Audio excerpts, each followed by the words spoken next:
সকলকে জয় যিশু। প্রভু যিশুর নামে প্রত্যেক দিনের মতন আজকের এই দিনটিকেও স্বাগত জানাই। প্রত্যেক বছরের মতন আর একটা নতুন বছর আমরা পেয়েছি, তাই ঈশ্বরকে ধন্যবাদ, সর্বশক্তিমানকে ধন্যবাদ জানাই। প্রভুর দয়ায় যেন এই বছরের মতন প্রত্যেকটা বছর আমরা ফিরে ফিরে পেতে পারি এবং ঈশ্বর যেন তার ইচ্ছা আমাদের উপরে পালন করেন। আমরা এই প্রার্থনাই করি প্রভু যিশুর কাছে। তো বন্ধুরা, তোমাদের প্রত্যেককে ধন্যবাদ। যারা নতুন নতুন আমার চ্যানেলে আসছো, যারা নতুনভাবে জানছো, তোমাদের সবাইকে ধন্যবাদ। এই চ্যানেলটিকে বৃদ্ধি করার দায়িত্ব তোমাদের, তাই এই চ্যানেলটিকে বৃদ্ধি তোমরা করবে। তার কারণ এইটা ভেবো না যে আমি তোমাদের সঙ্গে ঈশ্বরের বাক্য শেয়ার করছি মানে এখান থেকে আমার উপার্জন হচ্ছে এবং আরও উপার্জন হবে বলে আমি এই বিষয়টা বললাম। যাদের মেন্টালিটি একটু নিম্নমানের ভাবে, তারা অবশ্যই খ্রিস্ট বিশ্বাসীরা নয়, তারা এই ধরনের ভাবনাই ভাববে যদি তারা এই ভিডিওটা শুনে থাকে। কিন্তু যারা খ্রিস্ট বিশ্বাসীরা আছো, তোমরা জানো কতটা দরকার। শুধু আমার চ্যানেল বলে আমি বলবো না, যেখানে প্রভু যিশুর নাম দেখছো সেখানে প্রভুর নাম শুরু হয়েছে বা প্রভুর সেবা কার্য শুরু হয়েছে। আমাদের কর্তব্য সেই সেবা কার্যকে আরও বিপুলভাবে বৃদ্ধি করার। আজকে যদি তোমার বাড়ির পাশে 2 জনকে নিয়ে কিংবা 3 জনকে নিয়ে ঈশ্বরের উপাসনা শুরু হয়, তখন তোমার দায়িত্ব ওই উপাসনাকে বৃদ্ধি করার। কারণ এখনকার সমাজে দাঁড়িয়ে যারা প্রভু যিশুর নাম প্রচার করছে, যারা প্রভু যিশুর জন্য যুদ্ধ করে চলেছে, তাদের পরিস্থিতি ভয়ানক হচ্ছে। জগতের মানুষ তাদের উপরে অকথ্যভাবে অত্যাচারিত করছে, তারা অত্যাচারিত হচ্ছে। তাই জন্য বলছি যে এই চ্যানেল তো বাদ দাও, এই চ্যানেল তো খুবই কম সময়ের জন্য, আজ আছে কাল নেই। কারণ এই জিনিসগুলো কোনোটাই আমাদের হাতে নয়। কিন্তু তোমার বাড়ির পাশে যদি আজকে মণ্ডলী হয়, সেই জায়গাকে তুমি টিকিয়ে রাখতে পারবে। সেই জায়গাকে তোমার কর্তব্য সেই জায়গাকে স্থায়ী করে তোলা। সেই জায়গাও চিরস্থায়ী নয়, কিন্তু তার জন্য প্রার্থনা করো যেন আরও মানুষ যেন সেইখানে আসে আর ঈশ্বরের উপাসনা করে। কারণ জগৎ আজকে ঈশ্বর থেকে বহু দূরে, একসময় আমরাও তাই ছিলাম। আজকে একটা টাইমে যখন আমরা প্রভু যিশুকে জানিনি, তখন আমরাও ঈশ্বরের থেকে বহু দূরে ছিলাম। এই সমস্ত কথা তুমি বলতে চাও জগতের মানুষকে, তারা কি বলবে? তাদের নাকি ব্রেন ওয়াশ করছো তুমি, তাদের মাথা নাকি আমরা ওয়াশ করছি এবং খ্রিস্ট যিশুর কথা তাদের কাছে প্রচার করছি। এটা নাকি এক প্রকারের ব্রেন ওয়াশ করা। এই সমস্ত মন্দ কথাও একজন বিশ্বাসীকে শুনতে হয়। তবে হ্যাঁ, এখানেই একটা বিষয় যে আমার জন্য যদি প্রভু যিশু কষ্ট সহ্য করতে পারেন, তিনি তো জগতের মানুষের কথায় ধরেই নিলাম তিনি বিদেশিদের ঈশ্বর ছিলেন। তিনি ইন্ডিয়ানদের জন্য নয়, তিনি আমার পশ্চিমবাংলার জন্য নয়, তিনি বিদেশিদের জন্য।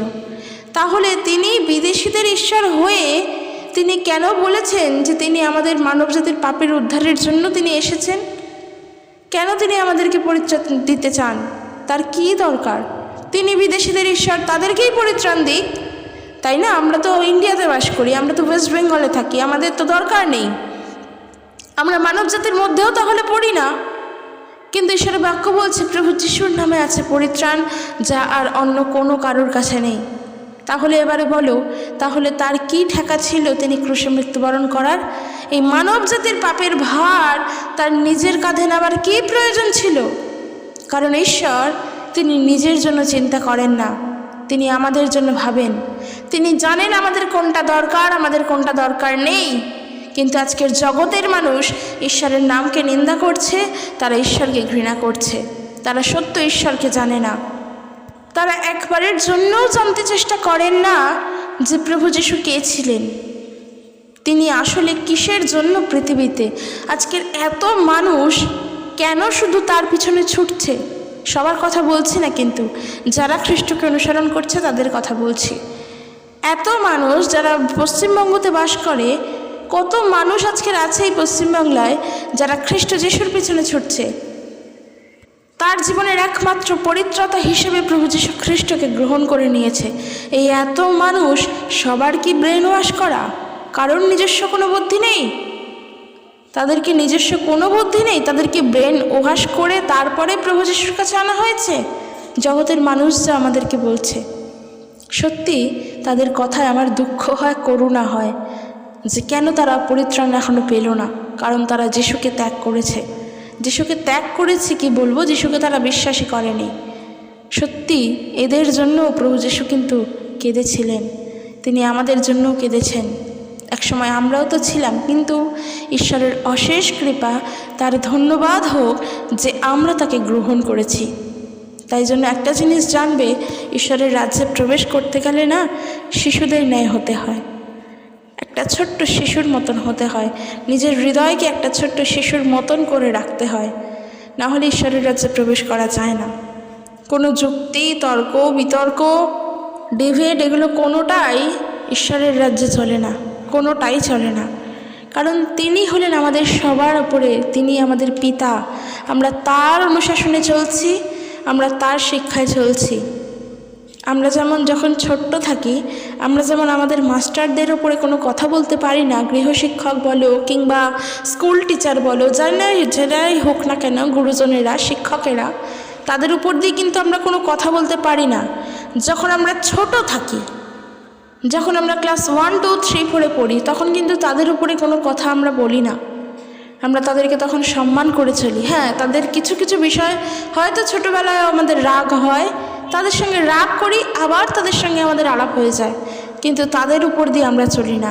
কিন্তু ওই বাচ্চাগুলোই যখন দেখো ক্লাস 10-এ যাচ্ছে, ক্লাস 9-এ যাচ্ছে, ক্লাস 8-এ যাচ্ছে, টিচারদের সম্পর্কে তখন তাদের ধারণা সম্পূর্ণভাবে বদলে যায়। আমি বলছি তখন তারা টিচারদেরকে বিভিন্ন নাম ধরে ডাকে। কীরকম নাম? সে এক অদ্ভুত অদ্ভুত নাম। একেবারে তখন টিচারদেরকে তারা ব্যঙ্গ বিদ্রুপ করে দেখছে। আবার এখন তো কোনো কোনো জায়গায় ছাত্রই টিচারকে ধরে মারতে শুরু করে দিয়েছে, এমনই অবস্থা এখন তাদের। তো সেটাই বলছি, সিমিলারলি যখন আমরা ছোট থাকি তখন আমরা বাবা মায়ের বাধ্য হয়ে চলি, আর যখন আমরা আস্তে আস্তে বড় হই তখন আর বাবা মায়ের কথা শুনতে আমাদের ভালো লাগে না, তখন তাদের উপর দিয়ে চলার চেষ্টা করি। ঠিক একইভাবে এই জন্য বলছে ঈশ্বরের কাছে শিশুর ন্যায় থাকতে। তুমি একটা ছোট্ট শিশুর মতো থাকো, তার শিক্ষায় চলো, তিনি তোমাকে কি শেখাচ্ছেন সেইভাবে জীবনে এগোও, কিন্তু কখনো নিজের ঔদ্ধত্য প্রকাশ করো না। তুমি এখন বড় হয়ে গিয়েছো মানে তুমি তোমার ঈশ্বরের ওপর দিয়ে চলবে, নিজের ভালো নিজে বুঝে গিয়েছো, নিজের ভবিষ্যৎ নিজে তৈরি করবে। ঈশ্বরকে নিয়ে ডিবেট শুরু করেছো, ঈশ্বরকে নিয়ে যুক্তিতর্ক করছো, সত্যি হাস্যকর একটি বিষয়। ঠিক একইভাবে সেই স্টুডেন্ট আর টিচারের মতন অবস্থা। যখন তারা ছোট তখন তারা শিক্ষকের বাধ্যকতা, আর যখনই তারা বড় হচ্ছে তখন তারা শিক্ষকের হাতছাড়া হয়ে যাচ্ছে, তখন তারা শিক্ষকের উপরেই চড়াও হচ্ছে। কিন্তু দেখো, ঈশ্বরের বাক্য বলছে ঈশ্বরের রাজ্যে প্রবেশ করতে গেলে শিশুর ন্যায় হতে হয়। নিজের মন থেকে নিজেকে সরল করো, নিজেকে নত করো, নিজেকে নম্র করো। জগতের মানুষ অনেক খারাপ খারাপ কথা বলে, তারা অনেক খারাপ খারাপ কথা বলবে। মানুষের কাজই হলো একে অপরকে দোষারোপ করা, মানুষের কাজই হলো সত্যকে সত্য চোখ দিয়ে না দেখা, মানুষের কাজ হলো নিজেকে শ্রেষ্ঠ করে প্রমাণ করা। কিন্তু যারা সত্য ঈশ্বরের রাস্তায় চলছে, যারা সত্য ঈশ্বরকে জানে, তারা জানে কিভাবে নত থাকতে হয়, কিভাবে নম্র থাকতে হয়, কিভাবে বিনয়ী থাকতে হয়। তাই তুমি যেটা জানো না, জগতের মানুষ যা জানে না, তার সেটা নিয়ে কথা বলা উচিত নয়। ঈশ্বর সম্পর্কে জগতের মানুষের কোনো ধারণা নেই, কিন্তু আজকের ঈশ্বর সম্পর্কে এই জগতের মানুষ কত কিছুই না বলে। আমরা দেখব লোক লিখিত সুসমাচার তার 6:41 সেখানে প্রভু যিশু একটি দৃষ্টান্ত দিয়ে কিরূপ বলছেন একবার দেখো। সবাই আমরা জানি লোক তার 6:41 সেখানে বলছে, তোমার ভাইয়ের চোখে যে কুটো আছে তুমি সেটা দেখছো, কিন্তু তোমার নিজের চোখে যে তক্তা আছে সেটা তুমি দেখছো না কেন? এই বাক্যটাকেই যদি আমি ঘুরিয়ে বলি, জগতের মানুষ তারা কাকে আরাধনা করছে, তারা কি করছে, তাদের চালচরণ কীরকম, তাদের চলাফেরা কীরকম, সেগুলো তারা না দেখে কোথায় কোন মানুষ খ্রিস্ট বিশ্বাসী হচ্ছে, কোথায় কোন মানুষ খ্রিস্টান হচ্ছে, তারা কীভাবে জীবনে চলছে, তাদেরকে ধরতে ব্যস্ত। এদিকে তারা নিজেরা কি করছে, ঈশ্বর সম্পর্কে তাদের কি ধারণা, সেই সব তারা নজরও দেয় না। তাই বলছে যে তোমার নিজের চোখে যে তক্তা আছে তা যখন লক্ষ্য করছোই না, তখন কেমন করে তোমার ভাইকে বলতে পারো যে তোমার চোখে যে কুটোটো আছে তা তুমি বের করে দাও? কেন তুমি এই কথা বলো? বলছে, ভণ্ড, প্রথমে নিজের চোখের দিক থেকে তক্তা বের করে ফেলো, আর তবেই তোমরা তোমার ভাইয়ের চোখের যে কুটোটা আছে তা বের করার জন্য স্পষ্ট দেখতে পাবে। এর মিনিং তো অন্য, কারণ বলছে নিজের বিচার করো আগে, তারপর লোকের দিকে আঙুল তুলবে। মেন বিষয় হলো এটা। কিন্তু আজকে জগৎ দেখো, তারা ঈশ্বরের সম্পর্কে সত্য জানেই না, বরং যেখানে যারা সত্য প্রচার করে তাদের উপরে গিয়ে চড়াও হয়।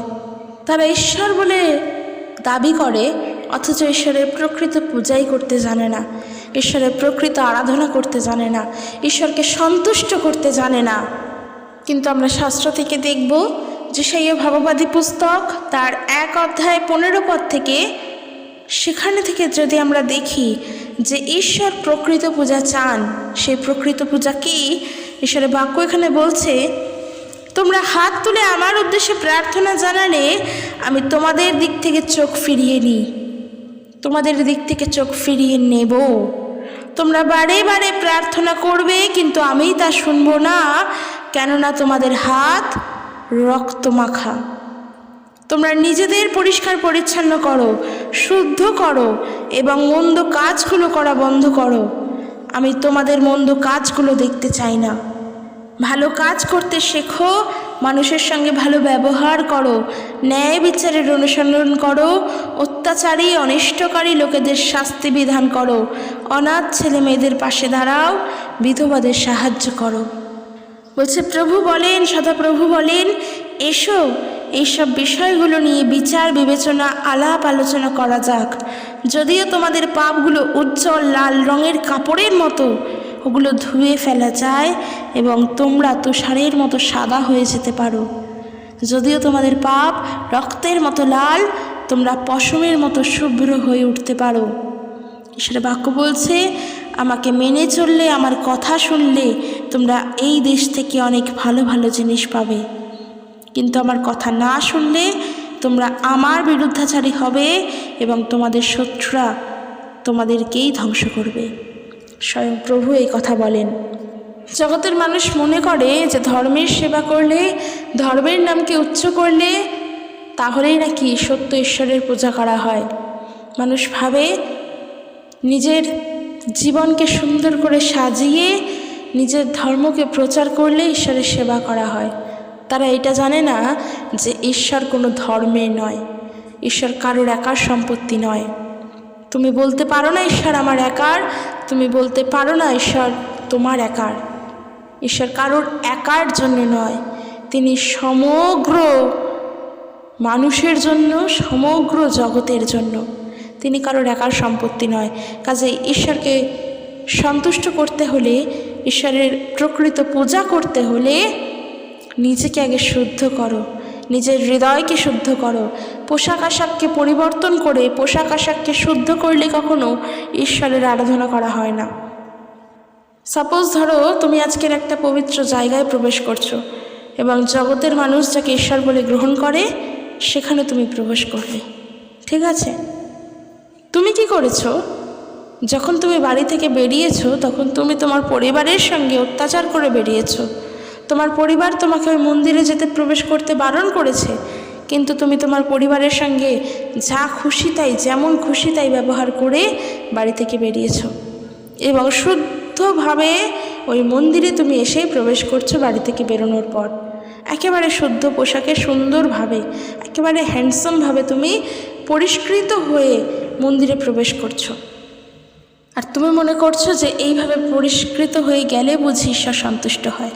এবার আমার প্রশ্ন হলো, তুমি সত্যিকারের বলো তো তুমি শুদ্ধভাবে গিয়েছো কিনা মন্দিরে? উত্তর এক কথায় হবে না। কারণ তুমি তোমার পরিবারের সঙ্গে যে ধরনের আচরণ করে মন্দিরে প্রবেশ করেছো তাতে কখনোই তোমার শুদ্ধ হৃদয় ছিল না। তাই ঈশ্বরের কাছে আসতে গেলে সর্বপ্রথম নিজের হৃদয়কে শুদ্ধ করতে হয়। জগতের মানুষের কথার তো শেষ নেই, তারা কথার পৃষ্ঠে পৃষ্ঠে একটি করে কথা বলবে। তুমি আজকের প্রভু যিশুকে জানো বলে কত মানুষ যে তোমার নামে নিন্দা করে তার তোমার নিজের কোনো ধারণা নেই। তোমার জীবনে প্রভু যিশু আছেন বলে কত মানুষ যে তোমাকে তার জন্য পছন্দ করে না তাও তোমার ধারণা নেই। কিন্তু একটা জিনিস জানবে, আমরা বিশ্বাসের দ্বারা চলি, আমরা বাহ্য বস্তুর দ্বারা চলি না। যেটা দৃশ্যমান, যা দেখা যায়, আমরা তার দ্বারা চলি না। আমাদের সম্পূর্ণটাই আমরা বিশ্বাসের দ্বারা চলি। আর সেই জায়গা থেকে দাঁড়িয়ে আজকে সত্যি ঈশ্বরকে ধন্যবাদ দিই, এই বিশ্বাস তিনি আমাদের মধ্যে স্থাপন করেছেন। তিনি যদি এই বিশ্বাস আমাদের মধ্যে না দিত, আজকের আমরা তার প্রতি এতটা গড়ে উঠতে পারতাম না, তার প্রতি বৃদ্ধি পেতে পারতাম না। মানুষ হেন কোনো কথা নেই যা বলে তোমার বিশ্বাসকে শেষ করে দিতে চাইবে। মানুষের মনে এমন কোনো প্রশ্ন নেই যে প্রশ্ন তারা তোমাকে করবে না, তুমি প্রভু যিশুকে জানো বলে। জগতের মানুষের কাছে এমন কোনো উত্তর নেই যার উত্তর তোমার পরিপ্রেক্ষিতে তারা দিতে পারবে না, তার কারণ তুমি প্রভু যিশুকে জানো। কিন্তু একটা জিনিস জানবে, তুমি পশ্চিমবাংলায় বাস করছো, আমাদের ভারতবর্ষের সংবিধান, আমাদের ভারতবর্ষের আইনে কিন্তু প্রত্যেকের নিজ নিজ ব্যক্তি স্বাধীনতা রয়েছে। কেউ কারোর ব্যক্তি স্বাধীনতার উপরে হস্তক্ষেপ করতে পারে না, কখনোর জন্য পারে না। তুমি কাকে ঈশ্বর বলে গ্রহণ করেছো তোমার জীবনে, তুমি কাকে বিশ্বাস করে পরিত্রাণ পেয়েছো, তুমি কাকে বিশ্বাস করবে, সেটা সম্পূর্ণ তোমার ব্যাপার। এখানে কেউ কারোর ব্রেন ওয়াশ করতে পারে না। যদি বলো আমাদের ব্রেন ওয়াশ হয়েছে একজন খ্রিস্টিয়ান হিসেবে, তাহলে বলবো হ্যাঁ, আমাদের ব্রেন ওয়াশ হয়েছে প্রভু যিশুর রক্ত দ্বারা একজন খ্রিস্টিয়ান হিসেবে। কারণ আমরা আজকে মুক্ত, আমরা স্বাধীন, আমরা পরিত্রাণপ্রাপ্ত। যারা জগৎ এখনো পর্যন্ত সত্য ঈশ্বরকে জানেনি, সেই জগৎ আজকে পরিত্রাণপ্রাপ্ত পায়নি। তারা তাদের জীবনে যেভাবে তারা চলছে তার পরিণতি কী হবে তা তারা জানেও না। আর ঈশ্বরের বাক্য বলছে, আমরা যত নির্যাতনের মধ্য দিয়েই যাই না কেন, প্রভু যিশুকে জানি বলে সমাজে থেকে যত নির্যাতন অত্যাচারের মধ্য দিয়েই যাই না কেন, আমরা জানি ঈশ্বরকে কীভাবে সন্তুষ্ট রাখতে হয়, এবং তার জন্য আমরা নিরাশ হব না এবং হতাশ হব না। আমরা দেখব প্রথম থিসলনিকীয় তার 3 অধ্যায় 3 পদ থেকে, সেখানে এরূপ বলা হয়েছে ঈশ্বরের বাক্যে। তার আগে ঘটনা আছে, প্রেক্ষাপট আলাদা, সাধু পৌলের কথাও এখানে আছে, অনেক বিষয় আছে, আগের থেকে একটু পড়লে বুঝবে। কিন্তু মেন যেটা বিষয়, 3 অধ্যায় 3 পদ, এখানে বলছে, তোমাদের যেসব শারীরিক এবং মানসিক ক্লেশের মধ্য দিয়ে যেতে হচ্ছে তাতে তোমরা হতাশ হইও না। প্রত্যেকটা দিনই আমরা প্রভু যিশুতে আছি বলে আমাদেরকে একটা যন্ত্রণার মধ্যে থাকতে হয়, বিভিন্নভাবে আমরা যন্ত্রণার মধ্যে পড়ি। কিন্তু বন্ধুরা, কখনো একটা প্রশ্ন নিজেকে করে দেখবে তো, যে এই যে এতদিন যে প্রভু যিশুকে আমরা জানিনি, বা এতদিন যে আমরা প্রভু যিশুকে জানতাম না, কিন্তু যখন থেকে তাকে আমরা জানলাম তারপর থেকেই যেন আমাদের জীবনে এক দুঃখ কষ্ট নেমে আসলো। কীরূপ দুঃখ কষ্ট? জগৎ থেকে যেই দুঃখ কষ্ট পাচ্ছি, নিজের আত্মীয় যেই দুঃখ দিচ্ছে, নিজের প্রিয়জন যেই কষ্ট দিচ্ছে, শুধুমাত্র কারণ হলো প্রভু যীশু খ্রিস্টকে জেনেছি। একটু মাথা খাটিয়ে বুদ্ধি খাটিয়ে ভেবে দেখবে, সব সময়ের জন্য সত্যের জন্য মানুষের অভাব, সত্য বিষয়ের জন্য মানুষ খুব কম আছে, কিন্তু মিথ্যার জন্য মানুষের অভাব নেই। তুমি প্রভু যিশুকে জেনেছো মানে তোমাকে কষ্ট ভোগ করতে হচ্ছে, তোমাকে দুঃখ ভোগ করতে হচ্ছে। কিন্তু কেন করতে হচ্ছে? এর পেছনে তো নিশ্চয়ই কোনো কারণ আছে, এর পেছনে তো কোনো না কোনো ঘটনা রয়েছে, নিশ্চয়ই কোনো সত্যতা লুকিয়ে রয়েছে, যার জন্য এই সত্যের জন্য মিথ্যা জগতের থেকে তোমাকে দুঃখ ভোগ করতে হচ্ছে। মিথ্যা জগৎ মানে কিন্তু এই নয় যে জগৎ মিথ্যা, অর্থাৎ এটার আবার ভুল ব্যাখ্যা ধরো না যে জগতের অস্তিত্ব নেই। মিথ্যা জগৎ মানে জগৎ আজকে মিথ্যাময়তে ভরে উঠেছে, চারিদিকে শুধু মিথ্যা, লাঞ্ছনা, গঞ্জনা, অত্যাচার, খুন, একে অপরেরকে হত্যা, বিভিন্নভাবে একে অপরকে কটূক্তি, এই মিথ্যা দিয়ে জগৎ আজকে ভরে। আর সেই জায়গায় দাঁড়িয়ে তুমি যদি প্রভু যিশুকে জেনে আজকে অত্যাচারিত হও, তার মানে জানবে যে তুমি কিছু একটা সত্য পেয়েছো, আর তার জন্য জগৎ তোমাকে অত্যাচার করছে। কারণ সত্যের বিরুদ্ধে মিথ্যা থাকে, কারণ সত্যের বিপরীত মিথ্যা এবং ভালোর বিপরীত মন্দ। কাজেই ভালোর জন্য যদি দুঃখ ভোগ করো তাতে কষ্ট পেও না। প্রভু যিশু তো সত্য, তিনি তো পবিত্র, তার জন্য যদি দুঃখ ভোগ করো, তার জন্য হতাশ হইও না। শুরুতে আরেকটা যে বিষয় বললাম, যে এই জগতের মানুষ জানে না ঈশ্বরকে সন্তুষ্ট কিভাবে রাখতে হয়। তারা মনে করে ঈশ্বরের সামনে বুঝি ধূপধুনা দিলে, ডালা ভর্তি করে ফল সাজিয়ে দিলে, ঈশ্বরকে খাদ্য দিলে, তার জন্য সুন্দর সুন্দর পোশাক দিলে, তাদেরকে প্রত্যেক মুহূর্তে ওইভাবে সেবা করলে নাকি ঈশ্বর সন্তুষ্ট থাকে। কিংবা মানুষের মধ্যে ঈশ্বর সন্তুষ্ট করার বিষয় নিয়ে আরও ধারণা থাকে। তারা মনে করে 10 জন গরিবকে ভোজন করালে, 10 জন গরিবের কাছে গিয়ে তাদেরকে সাহায্য করলেই বুঝি ঈশ্বর সন্তুষ্ট থাকেন। তো দেখো, এই উদ্দেশ্যে আমি বলবো, তার মানে আবার এইটা ভেবে নিও না যে আমরা গরিবের উপকার করব না, বা 10 জন বাচ্চাকে বা গরিব মানুষকে সাহায্য করব না। এটা হচ্ছে একদম প্রাথমিক কাজ একজন প্রকৃত ঈশ্বরের সন্তান হয়ে। কিন্তু শুধুমাত্র এই সমস্ত কাজ করলে তার ঈশ্বর সন্তুষ্ট হন না। ঈশ্বরকে সন্তুষ্ট করতে গেলে তাকে কিছু দিতে হবে, আর সেই দেওয়া অবশ্যই নিজের হৃদয় থেকে আসবে। 5 জন লোক দিচ্ছে বলে আমি দেব, তারা দেয় বলে আমি দেব, বা আমাকে দিতেই হবে এমনটা নয়। ঈশ্বরকে সন্তুষ্ট করতে গেলে যা করবে নিজের হৃদয় থেকে, কারণ ওই হৃদয় শুধু ঈশ্বর জানেন। তোমার হৃদয় অদৃশ্য ঈশ্বর জানেন, আর কেউ না, কারণ তিনি হলেন অন্তর্যামী, তিনি মানুষের মন জানেন। তাই তিনি জানেন যে তুমি তার জন্য কি করতে পারো আর কি করতে পারো না। তাই জন্য আমি বলবো, তুমি যতটা পারো ঠিক ততটাই তুমি তোমার হৃদয় দিয়ে ঈশ্বরের সেবা করো, সম্পূর্ণভাবে ঠিক ততটাই। তার থেকে বেশিও না, তার থেকে কমও না, কারণ তার থেকে যদি বেশি করো তাহলে তুমি লোক দেখানোর জন্য করছো, আর তার থেকে যদি কম করো তাহলে তুমি তোমার সত্য হৃদয় থেকে করছো না, সেখানে তোমার কিছু পার্শিয়ালিটি আছে। কিন্তু তুমি যদি ঈশ্বরকে নিজের হৃদয় থেকে আরাধনা করতে চাও, তাহলে বলবো যতটা হৃদয় থেকে পারো সেটা যেন সলিড হয়, সেইটুখানি করো। কারণ ঈশ্বর জানেন তোমাকে, তিনি তোমার অন্তর জানেন, কারণ তিনি অন্তর্যামী। সদা সর্বদা ঈশ্বর প্রভু, সদাপ্রভু, তিনি আমাদেরকে চেনেন, তিনি আমাদেরকে লক্ষ্য করেন, তিনি আমাদেরকে দেখতে পান। তাই আমরা কি করছি না করছি তা তিনি জানেন। আর আরেকটা বিষয়, জগতের মানুষ যখন বলে যে মূর্তি পূজা করে ঈশ্বরের সেবা করা হয়, মূর্তি হলো ঈশ্বরের প্রকৃত সেবা করার আসল উপায়, কিংবা মূর্তি না হলে ঈশ্বর হন না, যারা এই ধরনের কথা বলে, এবং এর সঙ্গে আরও একটা বিষয় যোগ করে দিই, যারা বলে নিজেদের ধর্মই শ্রেষ্ঠ, সেই সমস্ত বিষয় বলি। সর্বপ্রথম, ঈশ্বর কোনো মূর্তিতে নয়, ঈশ্বর হলেন অদৃশ্য, ঈশ্বর হলেন একটি আত্মা। তিনি সব সময় তোমার সঙ্গে থাকেন, তিনি প্রত্যেক মুহূর্তে তোমার সাথে থাকেন, তিনি প্রত্যেক মুহূর্তে তোমার হাতকে ধরে রাখেন, তিনি প্রত্যেক মুহূর্তে তোমাকে লক্ষ্য রাখেন। তার আরাধনা তুমি যখন তখন যেখানে সেখানে করতে পারো, তার জন্য কোনো ধর্মে তোমাকে যেতে হবে না। আর যারা বলে যে প্রভু যিশুর কাছে আসছি মানে আমরা ধর্মান্তরিত হয়ে গেলাম, তাদের উদ্দেশ্যে বলবো, প্রভু যিশু আমাদেরকে ধর্ম পরিবর্তন করতে শেখাননি।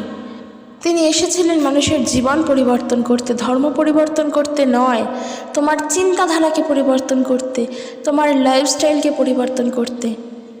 তুমি কোন ধর্মের মানুষ? একটা ছোট বাচ্চার যখন জন্ম হয় না, একদম সদ্য বাচ্চা, যেগুলো নিউ বর্ন বেবি থাকে, তাদের গায়ে লেখা থাকে না সে কোন ধর্মের মানুষ, সে হিন্দু ধর্ম, মুসলিম ধর্ম, খ্রিস্টান ধর্ম না কোন ধর্মের, তার গায়ে লেখা থাকে না।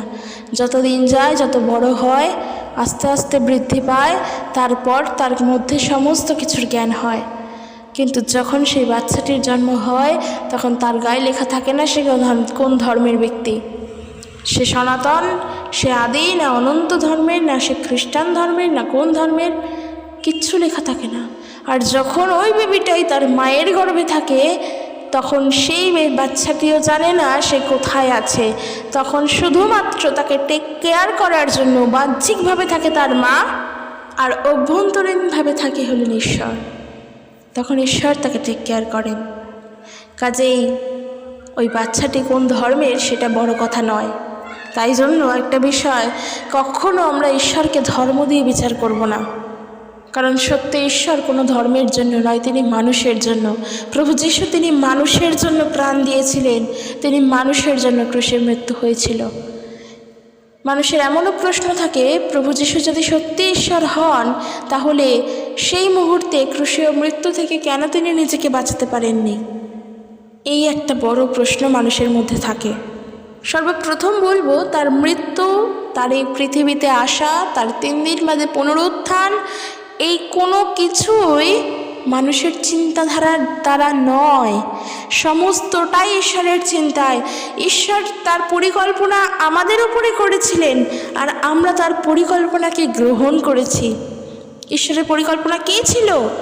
প্রভু যীশু এই পৃথিবীতে আসবেন, তিনি আমাদেরকে পরিত্রাণ দেবে, আর যে কেহ তাহাতে বিশ্বাস করবে সে অনন্ত জীবন পাবে, কিন্তু বিনষ্ট হবে না। কিন্তু ঈশ্বরের সেই পরিকল্পনাকে আজকের আমরা গ্রহণ করেছি, তাই আমরা অনন্ত জীবন পেয়েছি, পরিত্রাণ পেয়েছি, প্রভু যীশুকে জেনেছি। কিন্তু সেটাই বলছি যে যারা বলে সেই সময় কেন খ্রিস্ট নিজেকে বাঁচাননি, তিনি যদি সত্যি ঈশ্বর হন, সেই মূর্খগুলো এইটা জানে না, তারা সেই দস্যুর মতন কথা বলছে, যেই 2 দস্যু প্রভু যীশুর ক্রুশে মৃত্যুর সময় ছিল, তার 2 দস্যুর মধ্যে একজন তিনি ওই মুহূর্তে পরিত্রাণ পেয়েছেন, আর আরেকজন তিনি মূর্খের মতন ঈশ্বরকে এই কথা বলছেন যে সত্যি যদি তিনি ঈশ্বর হন, তাহলে তিনি কেন বাঁচাতে পারেননি নিজেকে। আজকের সমাজের দিকে তাকিয়ে দেখো, সত্যি ঈশ্বরের সেই সমস্ত ঘটনা কতটা সত্য, সমাজে কিন্তু আজকে সেম জিনিস হচ্ছে।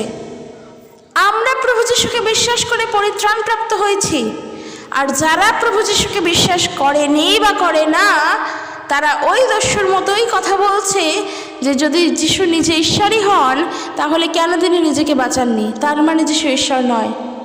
তারা সেম কথা বলে, কিন্তু যে কিনা প্রভু যীশুকে বলেছেন যে তুমি আমাকে তোমার পরম দেশকেই মনে করবে, আর প্রভু যীশু সেই মুহূর্তে তাকে পরিত্রাণ দিয়েছেন, বা সেই মুহূর্তে সে পরিত্রাণ পেয়েছে যীশুকে বিশ্বাস করে।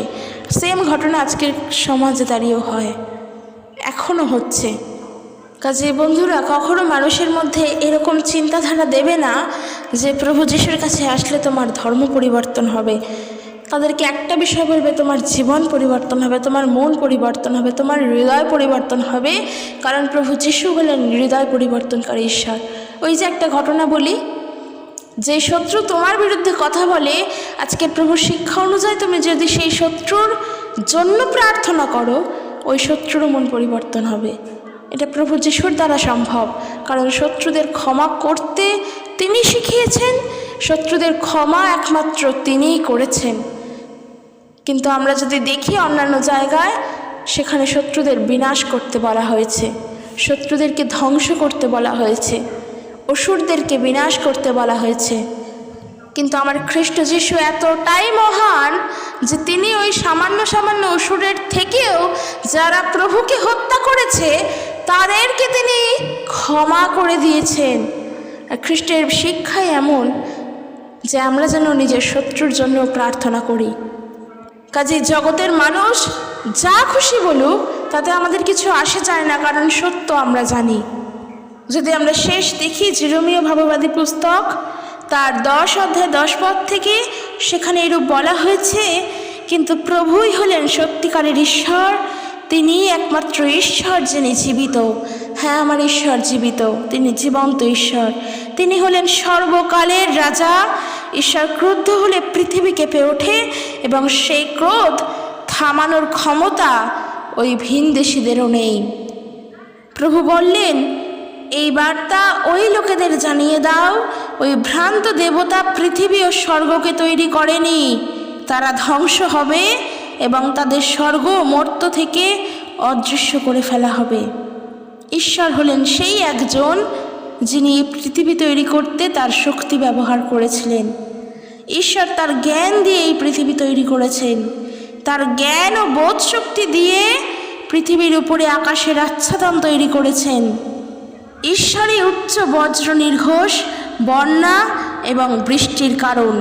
তিনি পৃথিবীর সর্বত্র মেঘের সৃষ্টি করেছেন, তিনি বৃষ্টির সঙ্গে বিদ্যুৎ পাঠান, তিনি হাওয়ার সৃষ্টি করেছেন। মানুষ এত বোকা নিজের হাতে তৈরি মূর্তিদের কাছেই স্বর্ণকার শ্রমিকেরা বোকা বনে গেল। ওই মূর্তিরা মিথ্যা ছাড়া আর কিছুই নয়। ওরা বোধ বুদ্ধিহীন, ওরা মূর্তির কোনো কিছুর যোগ্য নয়। জীবন্ত ঈশ্বরের সঙ্গে কথা বলো, অদৃশ্য ঈশ্বরের সঙ্গে কথা বলো, যিনি তোমার ডাকে সাড়া দেবেন।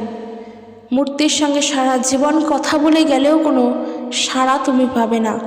আমি নিজে বলছি, আমি অর্পিতা সাহা, আমি নিজে বলছি, অন্তত এই অনুভব আমার হয়েছে। প্রভু যিশুর কাছে এসে আমার জীবনে যা সাক্ষ্য তৈরি হয়েছে তা খ্রিস্টীয় জীবনের আগের জীবনে ছিল না।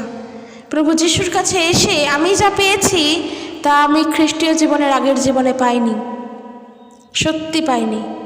তাই জন্য আমার ঈশ্বর জীবন্ত, আমি কেন বলবো না? আমি কেন বলবো না আমার প্রভু যিশু আমার জীবন্ত? তিনি তো 3 দিন বাদে পুনরুত্থিত হয়েছেন।